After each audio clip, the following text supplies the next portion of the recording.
Hello and welcome to Web of Light. I'm Dr. Kevin, and this month's co-host is none other than Lori Otto. Hey, Lori. Hey, Kevin. Thank you, Dr. Kevin, for having me back again this month. This was fun.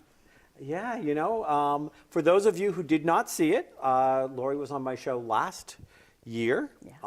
and so you can always go to the Web of Light iTunes channel or the YouTube channel. Sorry, my mistake. The YouTube channel, where all of the back Web of Light, Dragons and Unicorns, and other things are all stored.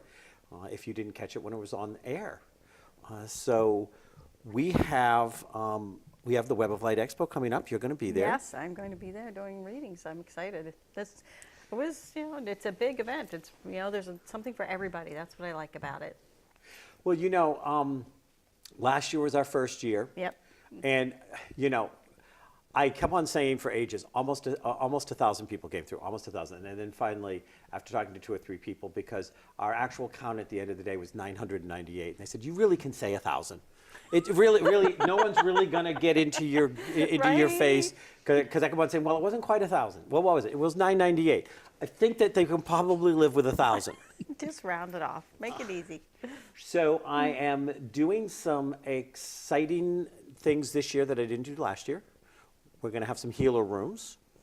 So 2 of the rooms that were separated from the main ballrooms are split into, so there's 4 healers in each room, so they each have an oversized space and a little bit of separation so they can actually do healing sessions. Oh, nice. Very nice. So we'll have 8 active healers, so people can come and get sessions and not feel like they're doing it in the middle of everything going by. Love that. Love that. We've got some people that are not returning, some Yes. because they were not invited, Yes. just being honest. Some Yep. people were not a good fit. We have some new people coming in that we're excited. In fact, one of the Yes. new people that's coming in is actually on the show today, and so we'll be getting to her in a minute. Last year we brought in a lot of some of them were seekers, but more of them were more people that were a little further on their spiritual path. We did a lot of marketing and spiritual websites and the traditional spiritual places. So I figured they all know this is happening. Right, right. So I have stepped out into the mainstream market and added a whole Love new it. advertising thing here. I love that. I love that because you want to reach everybody. Yeah. So I'm really excited because we are starting on March 10th every day for 6 weeks, all in 20 different movie theaters. 20? 20 different movie Wow. theaters. There's going to be a Web of Light ad promoting the expo. These are all in the greater Nashua area. It's going to be in the movie lobbies, and it's going to be on their website. Wow, that's impressive. That is wonderful. Yeah, so I'm really looking that I think there's a lot of spiritual seekers that are disappointed in their religion, in their traditional doctors, in our government. And Yes. they're wanting something and they don't know where to find it. And I think if they're sitting there and they're watching A Wrinkle in Time or a Black Panther or whatever, Cars 454, that they're going to go and they're going to say, "Hey, this is happening right in Nashua." I do think that's a brilliant way to go because you're right. I mean, I know that's how I got started on my spiritual path was not finding answers through a traditional doctor and looking for something more. So I think people just don't know where to start. And putting this out there gives them that here's where you can go start. You can check out so many different types of healing modalities or energy workers or readers or vendors and find something that works for you. I love it. Yeah. So I'm going to share our quote and my inspirational story for the day, and then we're going to introduce today's guest, which you've already tapped on a little bit, meaning to or not. You cannot escape the responsibility of tomorrow by avoiding it today. Abraham Lincoln. And I think that we are definitely suffering at the hands of a lot of people that are passing responsibility around like a hot potato. Yes. We're seeing it in all levels of government. We're seeing it in our companies, customer service nightmares, you get switched to departments and hung up on, you talk to people who you can't understand what they're saying, all sorts of stuff. And my motivational quick story is a middle school teacher in Rome, Georgia is making headlines for a Facebook post urging parents to be more involved in their children's lives. I chose that quote and this piece because parents have to realize evading their responsibility of parenting today is going to cause lots of problems tomorrow. Oh, yes, we've all seen it. She says for the past 15 years, she sent a letter to parents on the first day of school asking them to describe their children. I think she's a second grade teacher. I don't have it here. It's a first or second grade. No, first grade, sorry. In 2003, 98% of the parents completed the task. This year, only 22%. Wow. So she, as a teacher, is going up and above and beyond what she's expected of her. She said she wants to get to know, she sends a letter saying, in a million pages or less, describe why your children is wonderful, what their dreams are. She wants to get to really know her students as quickly as 22% only responded now. I would like to say I'm surprised, but coming from a family that's full of teachers on all different levels, we see it all the time. Yep. It's so sad, and how hard is it to fill that out and give that teacher some insight to your child? You know what's really scary? How many of those parents didn't fill it out because they didn't know how? You got a good point there. That is scary. Sad. I recently was doing work with a 4-year-old child. Of course, I'll never mention any names or anything, but I was doing some family work. And it was amazing to me. There was one parent who knew a lot, and there was another parent that couldn't tell me anything about their own child.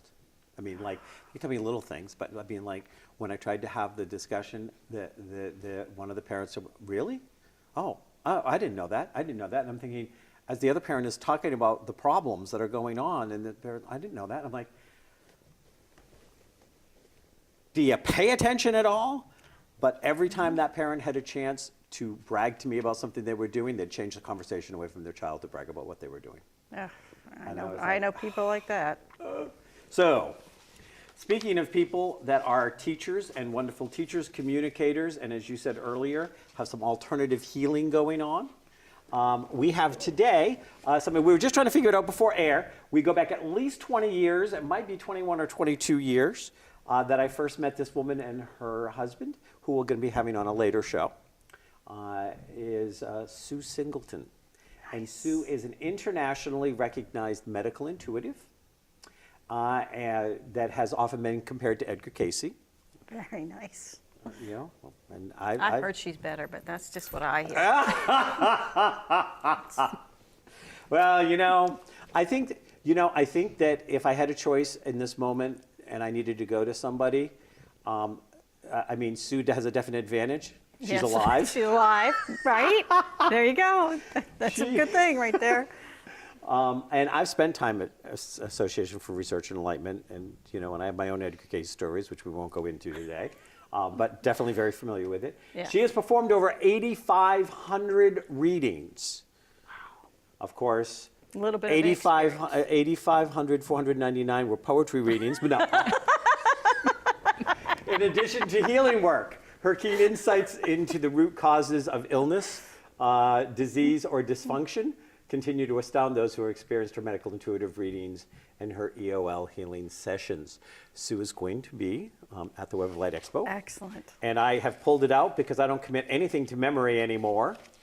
On Saturday, she is going to be speaking. I'm excited about this. I get to pick the topics that are being spoken about. Oh, sweet. So they gave me several. Okay, and then you picked from those? Picked from those. On Saturday, she's going to be talking about post-traumatic stress, healing invisible wounds. Oh, yeah. So Saturday at noon, she is going to be straight up at noon.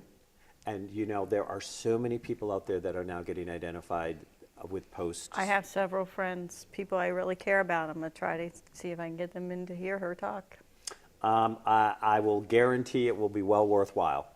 And on Sunday, she is going to be at 2:15 speaking on medical intuition. It's all in the detail.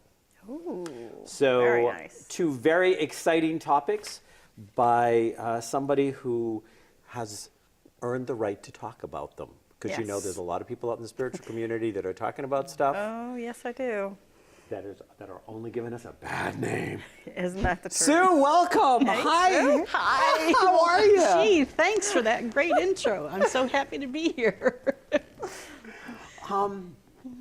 You know, a lot of times we like to start with, can you share a little bit of your journey? Because I think that people get to connect more. So how Yes. did you get involved with all this woo-woo crap? Well, when I was a little girl, I was a little different from the get-go, and I saw all these little particles that were moving around inside leaves, inside everything. And I asked my mother, what are those little wiggly things that are moving around? And she said, dust. I said, no, it's not dust. It's a lot smaller than dust. And I now know it's the adamantine particles, which are the smallest particles of creation that when organized, they become a liver or a brain or a rose, all different things, the same base particles. So I was already seeing those. I had premonitions of people's deaths. I talked with dead people on a regular basis. And I noticed that as I became a teenager that adults 30 years older than me were coming to me for advice. And yet the intuitive piece, the deja vu happening all the time, and the premonition dreams, I didn't know what to do with it. And when I tried to share it with anyone, they didn't understand it. So I found it easier to just keep my mouth shut. And went ahead and got my MBA in Finance and International Business, embarked on a job in Manhattan, and then returned to the Boston banking community, and realized that I was not feeling fulfilled in what I was doing, but I was the most spiritual banker I could be. And then I had a serious car accident in 1990 and had a near-death experience in the aftermath from the head injuries. And that's where my whole life kind of turned around into the right direction. So as I like to say to people, if I hadn't been so thick-skulled and hard-headed, I wouldn't have needed to have my head cracked open. I would have already been on my path because there were so many messages about that. So in 1990, that dramatic event that I share a bit in one of my books, but it was so dramatic and so ecstatic that I didn't actually want to return. But I was there, close to Creator, and I was told, you have a choice. Here's your funeral, and I saw the whole clip play out of my funeral, and here's the other, and it was me standing before crowds of people and helping thousands and thousands of people.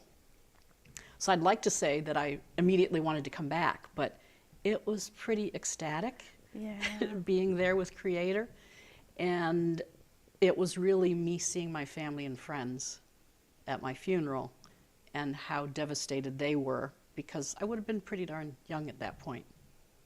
And coming back was, I'm very glad I did it, but it hasn't always been easy to follow the path and the work. But I love what I do. It's probably the hardest job I'll ever do in my whole life, but I love it. So, You know, I had forgotten, because we had those conversations so long ago, how many things paralleled with us. Because I had been in banking, and I had been banking. I forgot that. That's right. Yeah, we were both in banking in Boston. I don't know if we ever established if we were in banking in Boston in the same years or not, but because I'm a little older than you are, but probably not, because I was pretty young at the time. You were probably still in elementary school. But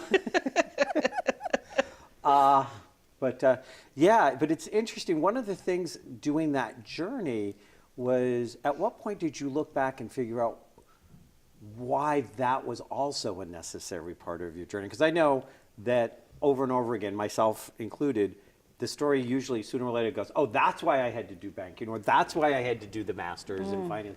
I knew it wasn't where I was supposed to end up, but when did you figure out, why did you have to do that part of it? everything that's ever happened to me, I realize is part of that. And I'm not sure if there was a defined moment in time that I knew it, but I needed that expertise and I needed to meet a lot of people. I basically became their consultant when I was a banker for how to run their business. Well, now look at us. Erin and I are running the Way to Balance Center for Advanced Healing and Training.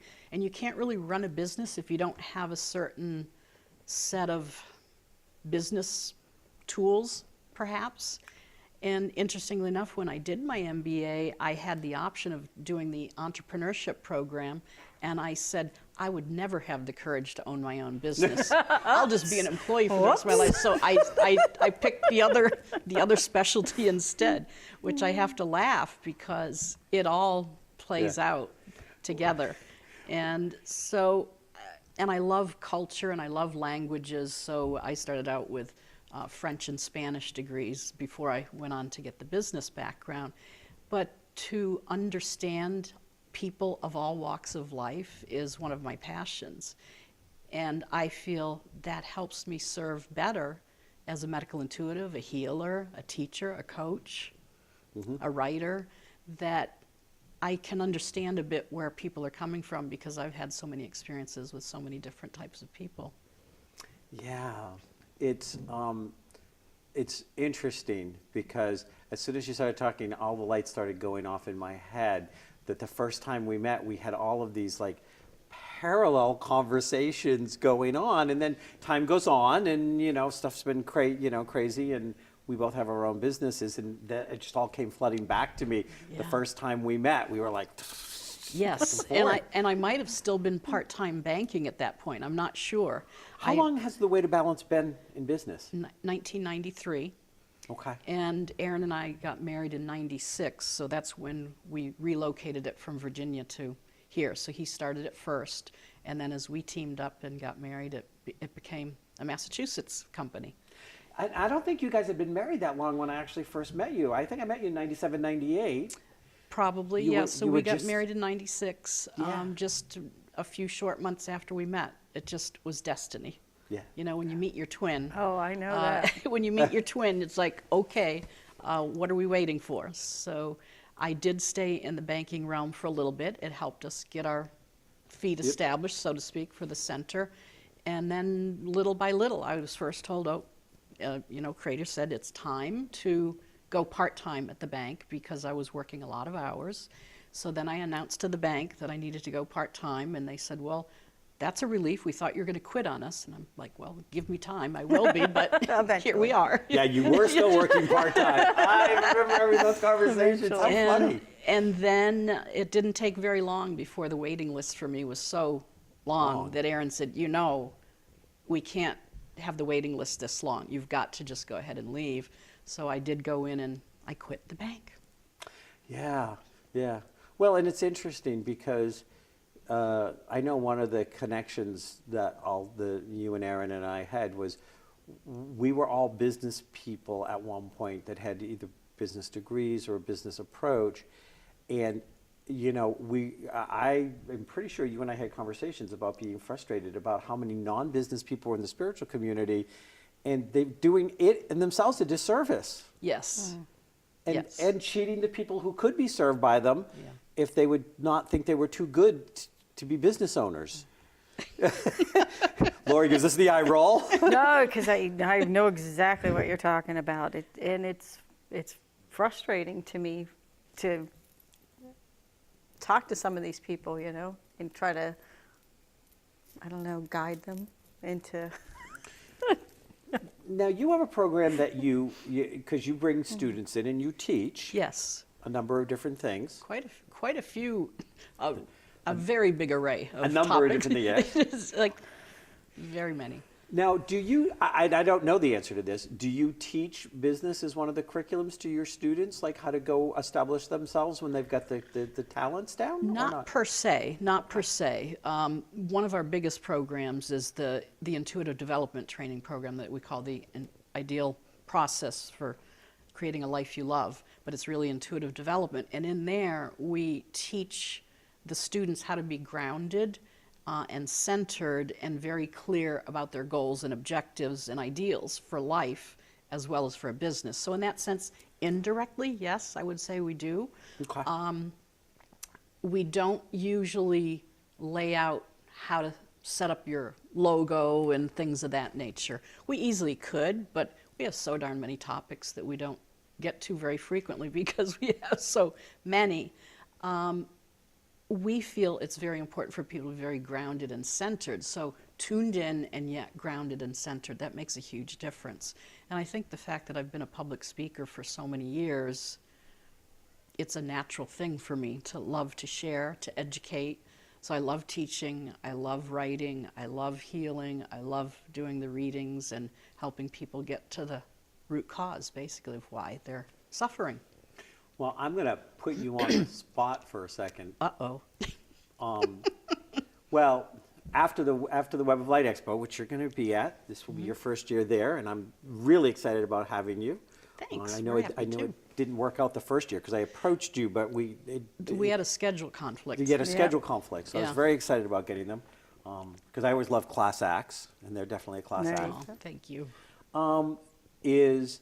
But after that, I am going to do a one-day thing where I'm going to get a few successful spiritual business owners to do a panel to talk to people that are trying to build a spiritual community.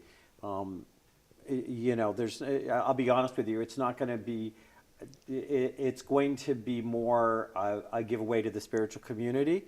But I would love, I'll reach out to you. I don't know if you'd be interested in being on the panel with me and a few other people, because Sure, if our schedule permits it. We've done that a few other times where we've been on panels for holistic businesses, and we love doing that type of thing. So Yeah. if it coordinates with what we've got going on, it would be great. Thanks. I'm getting chills all over. There you go. Because it's so important to see this new group of people that are coming in trying to bring spirituality in the world. For us, you know, because you're like I am. You don't do spiritual competition. Right. I don't do spiritual competition. Neither does Lori. There's no need to compete. Exactly. There's something for everyone. Yes. And there are times when someone's approach is going to work better. Just like there's so many paths in the spiritual realm that some people need religions of various types and some people don't. They all lead to the same place, the oneness, the spirituality. And so not everyone's going to react to hypnotherapy, and not everyone's going to react to acupressure, acupuncture. And sometimes I've scared the bejesus out of people with their readings. And I don't mean to, but I get right to the point, not in a scary way. And then they say at the end of the reading, I am so blown away. I need to digest what you just told me, and I'm not ready for you yet. And so then they go work with somebody else for 6 or 7 years, and then they call up and say, hi, you remember me? Like, honestly, no, honey, I don't. No, but, right. but I'm get that all glad the to hear that you time. feel ready now. I get that all the time. Oh, I talk And that to you. seems to be a magic number of years. It's kind of funny that it's usually around the 7-year mark, which of course we rebuild ourselves totally every 7 years. It's about 7 years later that they come back and say, I'm ready. You started them on the journey to get ready to actually be able to work with you. I love it.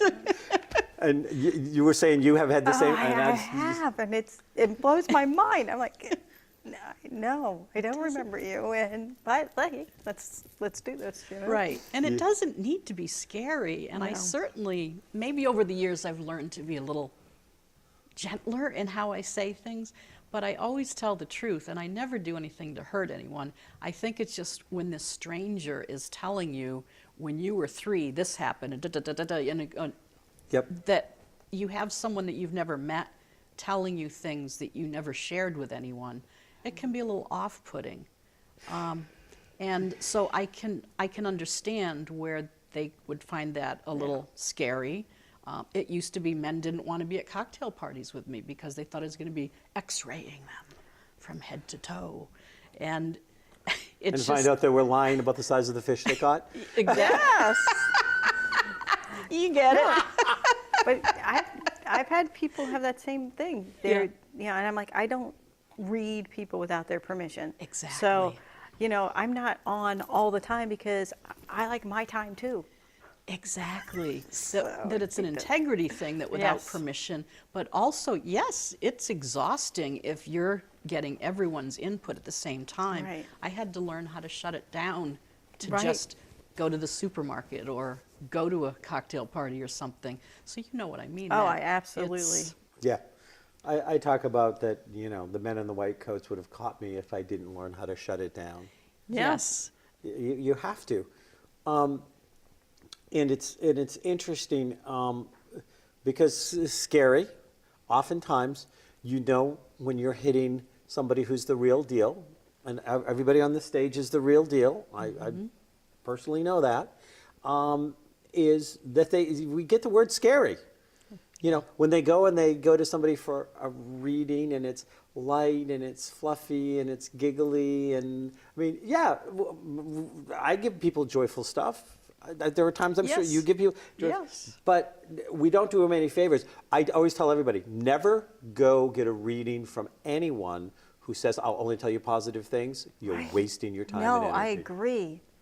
I agree. Right. I mean, I'm not a medical intuitive, and I tell people that, yes, I'm a doctor, but I'm not a medical doctor, so I don't, but I do, like I had a woman come to me for a reading, and I said, I don't know what's wrong with you, but something is very wrong with you. Please go to the doctor.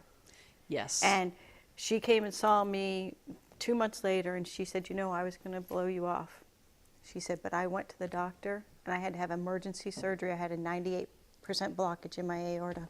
You saved my life. And isn't it beautiful when we can really help serve people in that way? It still makes me feel so incredibly blessed that I could help her. Yes, absolutely. And I mean, I've had people where I could see something very wrong. A woman came in, had been told by her doctor that she was just having a hard time recovering from the flu. But I saw the black spots in her lungs and in her brain. And I knew that even as a medical intuitive, I'm not a medical doctor. And so I said to her, this is much more serious than the flu, and you need to go get a medical diagnosis immediately. And she said, but I've been to my doctor 4 times over the last 3 months. I said, fire your doctor and find a new one. And so she called about 2 weeks later and said, wow. So she said, well, what are you seeing? I said, I'm seeing some very serious toxicity. I said, I can't say any more than that because this is a medical diagnosis that's needed. So they found the ones in her lungs, but they didn't see them in her brain.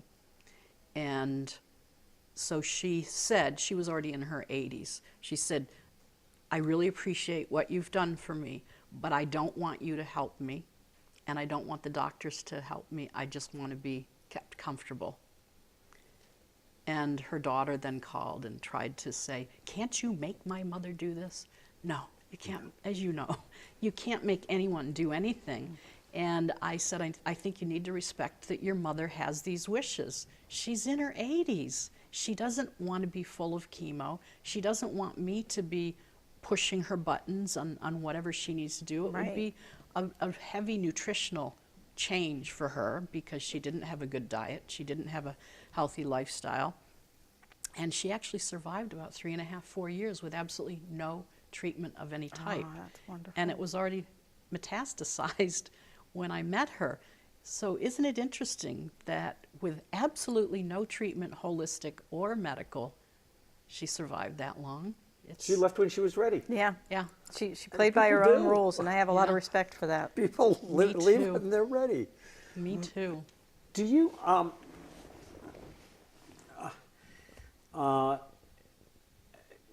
have you through the years, because as you may or may not remember, you know that I do medical intuitive as well. We do it very differently, but and there was a period, a very brief period. It was only a couple of years where I was lucky enough to team up with a nurse practitioner, an MD.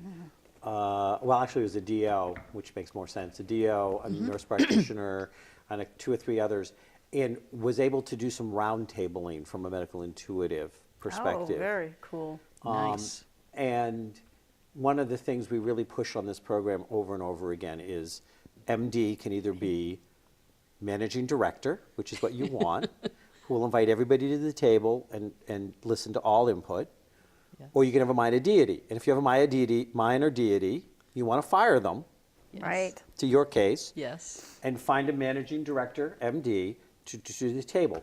Yes. Do you currently have any tables you're sitting at? I'm curious. Yes. Oh, And fabulous. it's an interesting way of putting it that we have pharmacists and doctors and nurses that ask for input. And some of them that have had readings with me themselves say that my anatomy and physiology and my precise detail puts them to shame, and it shows them how much they've forgotten since medical school. And I wouldn't say there's a long list of the ones that are willing to listen, but there definitely are more and more over time. It's growing, I know, because my primary care doctor now asks, when I go to her for an issue, she asks my opinion, my input, what can be done, metaphysically to right this situation, and what do I need from her, as opposed to where you used to go to the, I used to go to the doctor and they'd be like, okay, here's a prescription for whatever. And I'd be like, but I'm not going to take that, so don't bother giving it to me.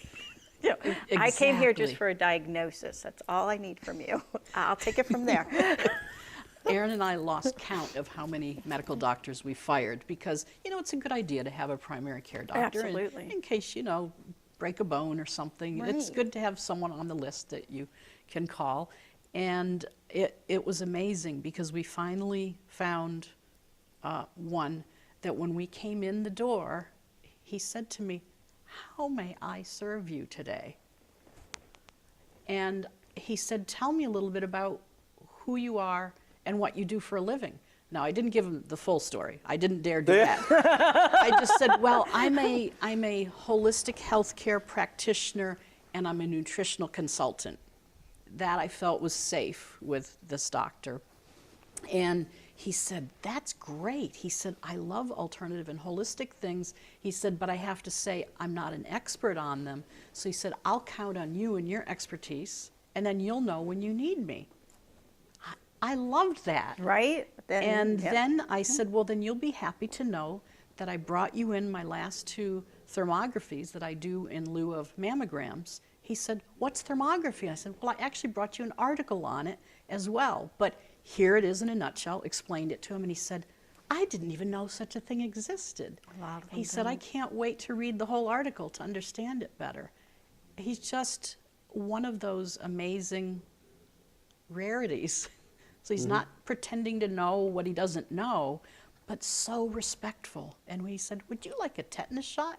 I said, "Well, if I step on a rusty nail, I'll give you a call." Yeah. But I grew up on a farm, and I never stepped on a rusty nail. Us farm girls are smart. I was going to say, but the question is, have you ever drank a rusty nail? Yes, a long time ago. I forget what they're made of now, but I do remember that name. I couldn't tell you what it's made of it either, but Don't I know. know there's a I drink do. called the Right. There is. I remember that now that you mentioned it. Maybe we'll have those next month when we have the bar off. Yeah, next month for taping, we're going to have a full bar out there. Oh, cool. We'll be back. I thought you were going to be bartender. But I don't know how to make a rusty nail. Well, it's very interesting because when my husband's diabetic, he's a Okay. type 1. Okay. So he's been a juvenile. And when the first time he came home from his doctor after we started living together, and the doctor decided because he was diabetic, he wanted to put him, even though he was just a little tiny on the high side of normal, he was going to put him on blood pressure and he was going to put him on cholesterol. You have to do all of this stuff. And I was just like, no. And he's looking at me like, no. Now, this is not a client, so I can say no. This is my significant other. Right, We right. weren't married yet, but this is I'm like, no. And he tried it and got such bad side effects within a week, he let me put them all on herbals. And so 3 months later, he goes in, and the doctor raves about how good all of his things are, and the medications must be working. But I went in for that appointment, and I have to give my husband's doctor a lot of credit, because he said, "What do you have them on? Do you have a list of what it's in? I'd like to see this." He goes, "If it works, that's all I care about." And That's phenomenal, because we've had quite the opposite happen. A woman with MS, she would go to her neurologist once a year for her checkup at his request, and he would send her with all these prescriptions, which she never filled. So she was doing everything holistic, and he was doing her annual exam and was looking. He said, all those MS lesions are gone from your brain. And he said, you're my star patient. And she said, like hell I'm your star patient. I haven't done anything you told me to do. I've done it all the holistic way. You can't take credit for what happened in my brain. And she said, I would love to give you a list of everything I did. And unfortunately, that neurologist said, no, thank you, I'm not interested. See, and that is so And yet sad. her MS was totally reversed. Well, and it's so interesting. And that's so funny because I had worked with an MS patient, and she would go back, she'd go to her doctor and say what she was doing with me. And he was going to put her in, he said, I don't know whether we should bother to even fit you for a walker. I think we should just fit you for a wheelchair because this is where you're headed. And within we worked together for I think it was in like our 8th or 9th month. She was back to wearing the glasses she wore before she had gotten diagnosed, because he said she was going to be blind and she wasn't going to be able to walk within the year, the way things were progressing. And she was walking 2 miles a day with no help. Good for her. But she was going to see him, and she would go to see him, and every time she'd say, are you still seeing that quack? That's all in your head. It's all in your head. This is getting worse. This doesn't happen. And she's like, he sits there and screams at me because my test results are good. I know. And you go, what? Go figure. But It's then, you know, crazy. But how I got on this path was a doctor recommending that I go get Reiki, a medical doctor, because they couldn't Oh. help me. Great. And I said, what the is that? Yeah. She said, I don't really know, but it seems to work. So I started doing that, and yeah, my life completely changed around. But even, a friend of mine who had ALS outlived his life expectancy by, 3 or 4 years by doing acupuncture, nutrition, Reiki, Absolutely. massage, all of these different things. And even a few days before his passing, he was out grocery shopping, running errands, doing all the things he needed to do. Mm-hmm. It was just amazing. Absolutely. Now you do the medical intuitive because there's 2 or 3 sections of it of you can say, this is what I'm getting energetically, because I'm sure you have it down as I do. I may be a doctor, but I'm not a medical doctor. I cannot diagnose. I cannot prescribe, and any and all information I receive is intuitive in nature. Do you understand this?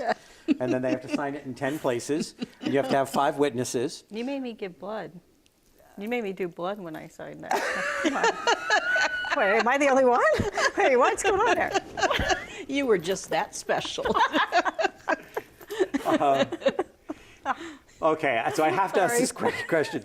Have either of you ever seen Fiddler on the Roof?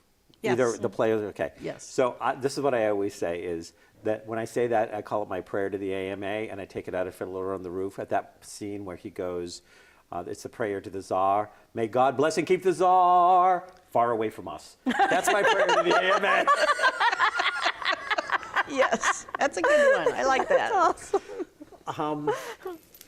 So you will do the energetic, the kind of the energetic, this is what I see energetically is going on, that you may want to be concerned and stuff like that, because we can't use Not sure names. if I ever gave you any examples of mine. Maybe I didn't. You can do so right now. You want to do one right now? That's okay. Nothing like putting her on the spot they- right now. Go ahead. They take about an hour and a half. They're that detailed. So, but I know. Look at that. He's Go just, ahead. It's a shame he's just- not any drama there. I right? know. No drama. No drama at all, right? Go ahead. Okay.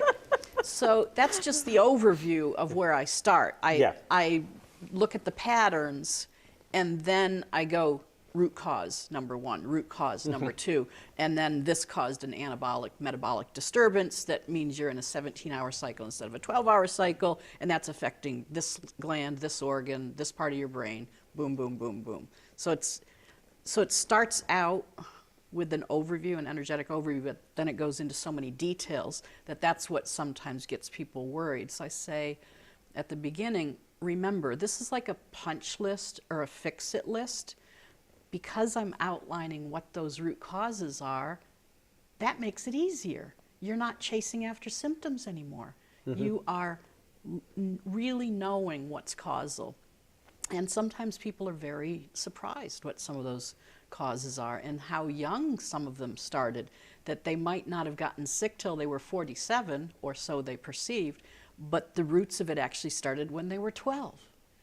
And that's where I do end up getting to an incredible amount of anatomical detail and metabolic functions and glandular pieces, and what types of viruses or bacteria are involved, and whether they're mutated or unmutated, and whether they're dormant or active, and this type of thing. So it does start out with the energy piece, and then it just kind of launches into its own life. And I want to clarify to the audience that when I say energetic, I'm talking about you're seeing it all with your energetic eye. Yes, the other set of eyes. It's the energetic set of eyes. Because we all, let's face it. It's nobody a on this set of stage eyes that the AMA doesn't hate for one reason or another. And it is a different set of eyes. I remember I was being interviewed for a TV program, and they brought in 4 people for me to do cold readings on. And so they had me all hooked up and mic'd and everything. But when I'm doing a reading, my eyes are either closed, although I'm taking notes for them, so I do tend to write on my leg if I don't keep my eyes a little bit open. So I'm either, my eyes are closed, or I'm kind of gazing, because I kind of gaze up into spaces. So I'm not even looking at them. And what was funny is when they pulled together the piece on the show, they showed the video clip to a doctor in Boston and said, "What do you think of this?" And he said, "Oh, she's just very, very good at reading body language." And the person said, "But her eyes are closed. How can she be reading the person's body language about where to go if her eyes are closed?" So the doctor ended up looking a little silly. And most people don't come to me for cold reads, because most people have been to everyone in every place they can imagine. Most people want to tell me what their complaint is, because the complaint or the diagnosis actually has nothing to do with the root cause from our model. That we've developed our own medical intuitive root cause model, and it really is no bearing on it. And that's why at the beginning of the reading, I explain our model, because they're afraid that if they tell me anything that they're giving me the answers. No, the answers are so far out of the realm of where you're thinking right now, you don't need to worry about that. Yeah, and whether you're doing a medical intuitive reading or you're doing any kind of reading, I always draw the line at I won't do sideshow psychic. Right. There are people that want to go, and they want to go to the Hampton Beach Boulevard, and they want to talk to somebody in a turban looking at a crystal ball, and they want to be amazed because they can tell them how many siblings they have. You do not want to sit across the table with me with that attitude any more than they would want to sit across the table with you or you. Right. No. That this is a legitimate, it's more information with which to make better decisions. Yes. Right. Exactly. And even when I do shows, if I do a show and I do readings at a show, I'm still very clear. It's like, not going to do sideshow psychic. Right. This is not what it's about. Or the dating game. I get that.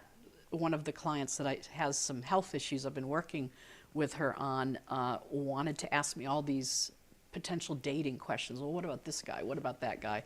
And I finally just wrote her an email and said, that's not me doing what I do best. And I would be happy to help you with your health concerns, but I am not your dating psychic. Just stop. And she apologized and said, I have let that get out of hand. I said, so go find a dating psychic if that's what you want. But if you want to work on your health concerns, then let me focus on helping you with your health concerns. So sometimes I do have to, not very often, most people are pretty clear why they're with me. Yeah, I mean, if somebody's But every now and then I get someone Yep. like that, and they're like, hello. Yo, I am not your spiritual pimp. You're even more blunt than me. I don't know if you remember or not, but I actually had a reporter once call me the psychic sledgehammer in an article they did about me. They referred to me as the psychic sledgehammer. I do remember that. But it's okay to be blunt. It's not okay to be cruel. I Yes. agree. There's a difference difference. between being honest and straightforward and maybe even blunt, but I would never say something in a hurtful way. It's just that something can sound scary when you speak the truth. Right. And I try to be as gentle as I can with it. Oh, you're excellent, but I've met some that are just, they're mean because they can be, and that breaks my heart because it's so unnecessary. It is. And karma bites them in the behind every time. Yes, I agree. I agree. And sometimes I think it's a matter of that they're not trying to be mean. I'm not saying that they're not out there, they are. But I think that sometimes what I've seen, especially sometimes if I'm working with students who want to become professional psychics, because I do levels of trainings to get people that want to go out and do readings. And it'll be like, they're so bothered by what they have to say, they get defensive, and it comes across angry because Okay, they don't yeah. want to deliver the message. Like there's a, and so sometimes it's about, okay, you've got to find compassion. And sometimes the message, if you're not in their face with it, they don't hear it. Oh, I can be forceful. There are certainly, Yeah. I can be there are very certainly forceful. clients like that Yeah. you need to be blunt or they don't register what you're trying to say. So you do a very in-depth, full, detailed assessment. Mm-hmm. Now, is there any kind of, like I know I do protocols. If somebody does a medical intuitive with me, they get pages of protocols. For me, it will involve like the energy work, the spiritual coaching and counseling, and then, homeopathics, aromatherapies, herbs, whatever comes up. Yes. That they may want to think about. So is that also a piece in your work? Yes, Okay. yes, and I happen to call it homework. I give everyone do I. homework responsibility. Yep. And it is a variety of things, and sometimes it's dietary changes, sometimes it's nutritional plans, sometimes it's working with various healing tools and techniques and following up with either Aaron or myself in terms of the resolution of the root causes. So there's all different ways that happens, but I just happen to call it homework, which when it's a kid that I'm doing a reading on, I said, don't worry, it's totally different than schoolwork homework. I'm like, whew, because when it's kids, I find it a way for it to be fun. Right. It's Yep. so much more. I try to have it be fun for everyone, but for kids, if you don't make it fun, they Right. won't come They're back. not going to do it, right? Nope. Yeah, I'm a big homework fan too. Yeah. Yeah, when I was doing my book signings on Combing the Mirror and Other Steps in Your Spiritual Path, and that book, like every chapter is 2 pages, 2.5 pages, and it comes with a homework assignment. Yes. I don't think there's a chapter that's longer than 3 pages. It's like, and here's the homework, go apply. Information without application is useless, go. I think with my book, 9 Simple Laws to Create Joy and Grace, Good. there is, each chapter is probably longer than that, probably 4 pages, but there are some that might be 2 or 3. But then the homework pages are longer than what was the piece. So here's your affirmations, here's your crystal layouts, here's this to do, here's that to do. Sit down and reflect upon this, tune into that. And yeah, the homework piece is huge. Absolutely. When I was doing the book signings on Combing the Mirror, I used to say that homework is the longest 4-letter word you'll ever say, because it's just 2 4-letter words in one. So say the name of the book again and say it a little slower. You ran through it. I thought it was on a horse race. Sorry. And in fact, it's a longer title. I only gave the major title. So it's 9 Simple Laws to Create Joy and Grace, a comprehensive guide to manifestation. Nice, And nice. in essence, it's really about all the 9 laws, the universal laws, because the law of attraction needs the other 8 laws in order for it to work. And this is information that came to me during my near-death experience, the downloads that I got then in the aftermath, that I felt I needed to translate into terms that people could apply. So what I've been told, my goal was to write it so that it was accessible at multiple levels. Right. And so you could have a neophyte or a very seasoned spiritual journeyer, so to speak, and they both get enormous benefit by applying what they learn in there. And I did it by having it be fun to read, and with complexity in the way things were described, that if you didn't understand it, you wouldn't feel lost at the bakery. But if you already knew that, then you would be able to go deeper with it. So I've gotten really good feedback from people that it is something you use over and over again. You don't just read it once. You go back and you spend 3 weeks with a chapter, and then another 3 or 4 weeks with another chapter in the homework. And Yeah. and I loved writing it, so. Nice. Now, yeah, the and I understand that because it's actually combing the mirror and other steps in your spiritual path. But I always just say combing the mirror. Exactly. Yeah. So now, how long has that been out?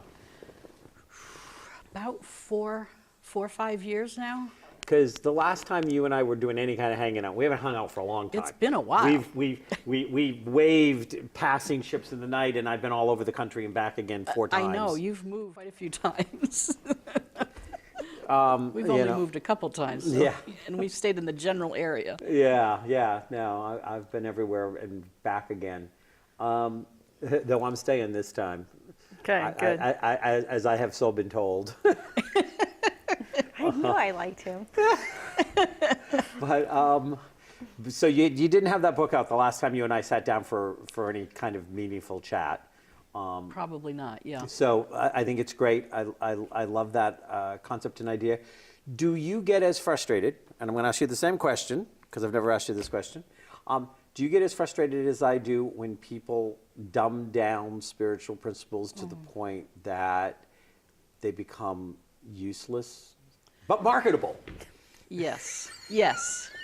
It is, and I'm not even sure how to answer it other than saying I definitely agree that if it's so simplistic that you're not actually getting what it is you're working on and bringing it into fruition, then what's the point? It's not all about a caricature of it. It's the essence of what is, and that connection with divine oneness that permeates all that is. Yep. We are all part of that, and whatever each one of us does affects everyone else in this complex web. And it wasn't even intentional, the web of light. Yeah. That wasn't even intentional. I have this funny way of doing little phrases that just kind of, it's like spirit saying, see, just had to do a little play on words there. See, you are employed. Your employer is spirit. Yes, yes, I am employed by spirit. Yes. It's, I always thought that the biggest secret was how gullible people were and how much damage it did. If I had one more person come and see me and said, well, I sat cross-legged and said the same thing 3 times a day for 30 days, how come I'm not 30 years younger, a multimillionaire, and have a beautiful spouse? Because that's what I was promised. I was going to shoot somebody. I know. I mean, it does I more know. damage It does. to the seekers. And, and of course, as good spiritual people, we're not supposed to make comments like that. But Says look at who? my friends. I was going to say, says who? Because, no, you're right. I'm a big believer that if these books, if they don't give you homework, then they're useless. Mm-hmm. If they don't make you think, if they don't make you dig deeper, if they don't give you some sort of next step, it's a waste of money.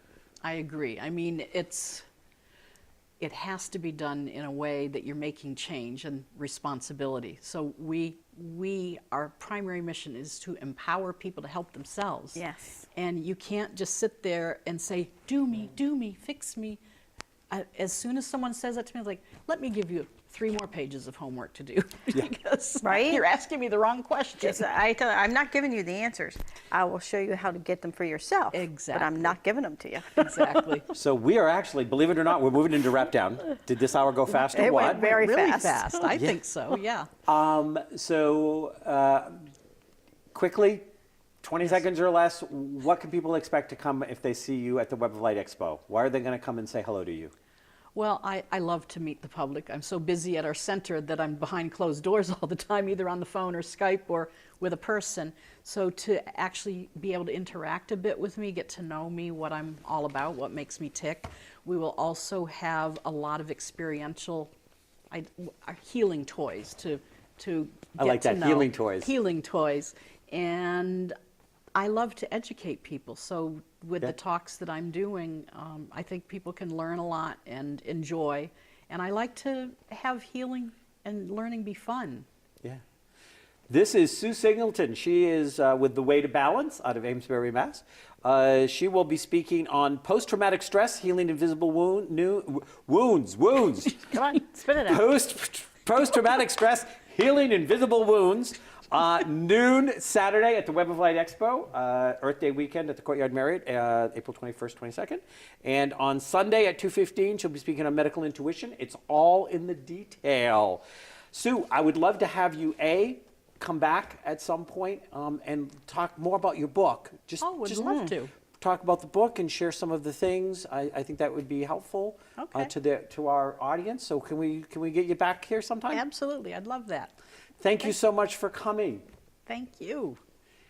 There are so many resources out there, and they are all available to you if you will but get rid of those things and limiting belief systems and people in your life who want you to stay who you were yesterday because they're afraid of who you're going to become tomorrow will not have space for them in their lives.